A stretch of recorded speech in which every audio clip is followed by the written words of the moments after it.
बोलिए सदगुरु कबीर साहेब की, राम भगवान की, अपने अपने गुरु साहेब की, अपने अपने माता पिता की साहेब बंदगी साहेब बंदगी साहेब।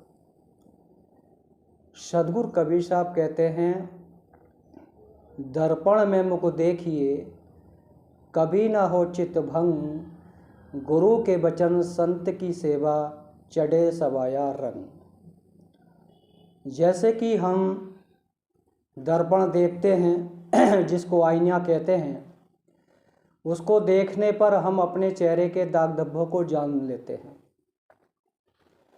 तो सदगुरु कहते कि हमको कौन सा दर्पण देखना है, ज्ञान का, भक्ति का, सेवा का, करुणा का, प्रेम का, पूजा का, पाठ का। ये दर्पण हम देखते रहेंगे वो कभी भी हमारी चित्त भंग विकारों की तरफ नहीं जाएगी। गुरु के वचनों के अनुसार हम चलेंगे, माता पिता के वचनों के अनुसार चलेंगे, उनकी सेवा करेंगे, दीन दुखी सेवा करेंगे, भाई भाई प्रेम से रहेंगे, सभी पारिवारिक लोग एक प्रेम समझौते से रहेंगे तो हमारे मन में बुरे विचार नहीं आएंगे। वो कोई साधु संत भूखा प्यासा आया, उनकी सेवा करेंगे, उनसे सत्संग सुनेंगे तो हमारे घर के अंदर बुरी चीज़ें प्रवेश नहीं करेंगी।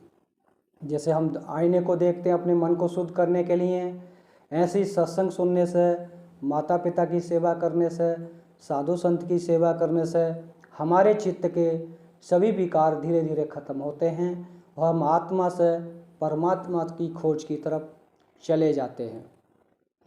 और उसको जानने के लिए ही जितना हम माता पिता, दीन दुखी सब लोग सेवा करेंगे और आपस में प्रेम भाव से रहेंगे, जब भी परम सत्ता की हमको प्राप्ति होगी। जैसे कि राम भगवान का इतिहास सभी लोग पढ़ते हैं, रामायण पढ़ते हैं, लेकिन अपने जीवन को बदलने के लिए हमको उनका एक ही उदाहरण काफ़ी है। क्योंकि चारों भाइयों में कभी भी धन को लेकर कोई लड़ाई नहीं हुई।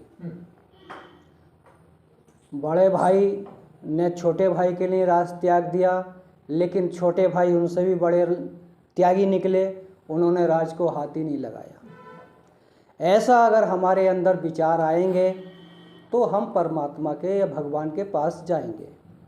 वो हम भाई का धन हड़पेंगे, माता पिता की सेवा नहीं करेंगे तो सोच लो भगवान हमारे आसपास भी नहीं आएगा। भगवान को देखने के लिए हमको अपने आसपास का जो वातावरण है उसको शुद्ध करना पड़ेगा, जब ही हम आत्मा से परमात्मा की खोज कर सकते हैं। इसलिए राम भगवान में अपने माता पिता के आदेश के पालन के लिए राजपाट त्याग के चले गए। अगर हम भी उनके अनुसार उनके गुणों को अपने हृदय में समाएंगे, जब ही राम भगवान की या गुरु कृपा होएगी। उनके गुणों को हम नहीं लेंगे तो कृपा हमारे ऊपर नहीं हो सकती। इसलिए जो भी अभी गणेश पूजा निकली है, सभी लोगों ने गणेश पूजा की है, लेकिन गणेश भगवान ने जो हमको संदेश दिया था उस संदेश को हम भूल गए। क्योंकि गणेश भगवान ने अपने माता पिता की सेवा की, उनकी परिक्रमा की, जब भी आज उनकी पूजा होती है। लेकिन हम गणेश भगवान की बड़ी बड़ी मूर्ति तो बैठा लेते हैं, 8 दिन 10 दिन पूजा करते हैं, उसको बाद कोई नाली में डाल देता है, कोई गड्ढे में डाल देता है, कोई तालाब में डाल देता है। तो ऐसे करने से हमको गणेश भगवान की कोई भी कृपा नहीं मिलेगी। गणेश भगवान की पूजा कीजिए, अच्छी बात है। एक बार सोने का, चांदी का, पीतल का मूर्ति बैठा लीजिए, हर साल उसी को नहा धुला के अपना फिर से पूजा कर लीजिए। और हम माता पिता के सेवा करेंगे, उनकी पूजा करेंगे तो फिर मूर्ति पूजा की जरूरत ही नहीं है। मूर्ति पूजा है एक ध्यान के लिए, एक चेतना एक जगाने के लिए कि ये इन महापुरुषों ने ऐसे कार्य किए, आज इनकी पूजा हो रही है। हम उन महापुरुषों की पूजा तो करते हैं, लेकिन उन्होंने जो अपने जीवन में अच्छे कार्य किए उसको भूल जाते हैं। इसलिए हमको भगवान की या सद्गुरु की कृपा नहीं होती। उस अपने ऊपर कृपा लाने के लिए हमको सत्य की भक्ति को जानना होगा कि रियल भक्ति क्या है। अगर हम कोई भी व्यक्ति अपने जीवन में चीनी चीनी कहता रहे या लड्डू लड्डू कहता रहे तो मुख मीठा नहीं होगा। उसको खाना पड़ेगा। ऐसे ही हम किसी भी महापुरुष या किसी भी भगवान के आगे दीपक कपूर अगरबत्ती कुछ भी जलाते, वो हमारी एक भावना है, हमारी एक उस समय इतने समय हमारे हृदय में अच्छे विचार आते हैं। लेकिन जब तक हमारे में हर समय अपने हृदय में सच्चे विचार नहीं रखेंगे, विवेक नहीं रखेंगे, माता पिता की सेवा नहीं करेंगे, दीन दुखी सेवा नहीं करेंगे, तो परमात्मा की ऊर्जा कैसे मिलेगी। परमात्मा की ऊर्जा लेने के लिए हमको परमात्मा के अनुसार सोचना पड़ेगा, उनके मार्ग पर चलना पड़ेगा कि वो जो महापुरुष थे अपने जीवन में श्रेष्ठ बन गए, आज हम उनकी पूजा कर रहे हैं गणेश भगवान की, वो श्रेष्ठ कैसे बने, उनके आचरण को अपने जीवन में उतारेंगे, जब ही हमारा जीवन सफलता की ओर जाएगा। इसलिए सद्गुरु कहते हैं कि सांच बराबर तप नहीं, झूठ बराबर पाप, जाके हृदय सांच है ताके हृदय आप। जिसके हृदय में सतता है, वो सतता के मार्ग पर चलता है, उससे बढ़कर कोई भी तप नहीं है। और जो व्यक्ति झूठ का सहारा लेता है, अच्छे सिद्धांत को नहीं मानता, बुरी आदतों में फंसा है, कितना भी भगवान को ढूंढेगा मिलना मुश्किल है। जब तक वो सत्य को नहीं ढूंढेगा, सत्य को अपने हृदय में ग्रहण नहीं करेगा, जब तक उसको दूर तक परमात्मा की ऊर्जा, परमात्मा की शक्ति या भगवान की शक्ति नहीं मिल सकती। जिसको सभी संतों ने, भक्तों ने कहा है, वाणी के भजनों के माध्यम से कबीर साहब ने बताया था, आंगन नहीं बहारा कैसे आएंगे भगवान, तेरा गंदा पड़ा द्वारा कैसे आएंगे भगवान। क्योंकि हमारा हृदय रूपी जो द्वारा है, मकान है, इसमें काम, क्रोध, लोभ, मोह, अहंकार, चुगली, बेईमानी, ये सब इस चीज़ों से हमने अपने हृदय रूपी मकान को गंदा कर रखा है, तो इसमें फिर भगवान कैसे प्रवेश करेगा। हम इसको शुद्ध करने के लिए ध्यान, भक्ति, सेवा, करुणा, प्रेम, दया, ये ध्यान, सुमरन, पूजा पाठ, अच्छे ग्रंथ पढ़ेंगे तो हमारा मन शुद्ध होगा, और शुद्ध होगा तो जब भी हमारे घर परमात्मा विराजमान हो सकता है। उसी को आत्मा से परमात्मा की खोज कहते हैं। हम सत्य की खोज करेंगे तो जब भी सद्गुरु मिलेगा, जब भी भगवान मिलेगा। सत्य के मार्ग पर नहीं जाएंगे तो हमको भगवान नहीं मिल सकता।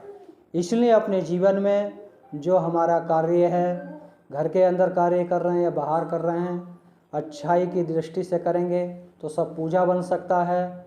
वो अच्छाई की दृष्टि से नहीं करेंगे तो पूजा नहीं बन सकता। इसलिए पूजा बनाने के लिए हम जो भी कार्य करते हैं, घर के अंदर रसोई बनाते, झाड़ू लगाते, पोछा लगाते, ऑफिस में काम करते हैं, हमारे मन में विचार आएगा कि हम ये परमात्मा की, ये भगवान की सेवा कर रहे हैं, ये भगवान ने या सद्गुरु ने हमको सेवा करने के लिए भेजा है। इस भाव से करेंगे तो ये सब चीज़ हमारी पूजा में प्रवेश हो जाएगा, और भक्ति में फिर हमारा मन लगने लगेगा, और भक्ति में धीरे धीरे फिर हम बहुत आगे निकल जाएंगे। फिर आत्मा से परमात्मा की खोज हमारी पूरी हो सकती है। जिसको सद्गुरु कबीर साहब कहते हैं, ये मन निर्मल भया जैसे गंगा नीर, पाछे पाछे हरि फिरे कहत कबीर कबीर। सद्गुरु कहते हैं अगर भगवान को संसार में ढूंढोगे तो मिलना मुश्किल है।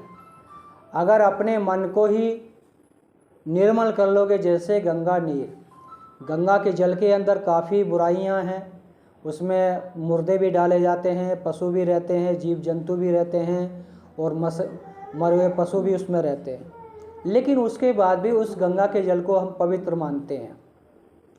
ऐसी अगर हम भी अपने मन में अच्छाइयों का सिद्धांत अपना लेंगे और अपने मन में शांति का भाव रखेंगे तो हमारे मन में जो कूड़े कचड़े भरे हैं, काम के, क्रोध के, लोभ के, मोह अहंकार के, धीरे धीरे ख़त्म हो जाएंगे और हमारा मन निर्मल हो जाएगा, शांत हो जाएगा।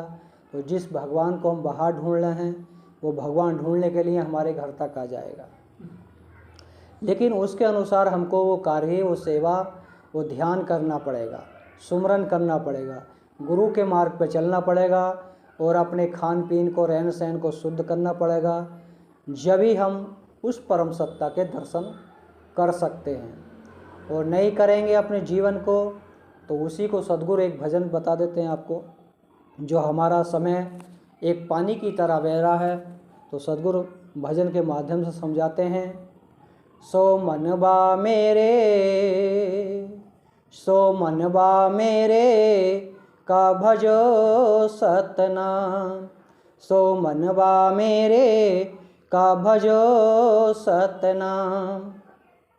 बालपन सब खेले गमाया, बालपन सब खेले गमाया, ज्वानी व्यापे काम हो काम। वृद्ध भया तने कांपन लागे, लाटन लागे चाम, सो मनवा मेरे का भजो सतनाम। सद्गुरु कबीर साहब बताते हैं कि तेरा जीवन जा रहा है, कब तू भजन भक्ति करेगा, कब अच्छे के मार्ग पर जाएगा। बालपन खेल में कूद बीत जाता है, जवानी हो जाती है, ब्याह शादी हो जाते, परिवार में व्यस्त हो जाता है, फिर और बूढ़ा हो जाता, शरीर भी काम नहीं करता।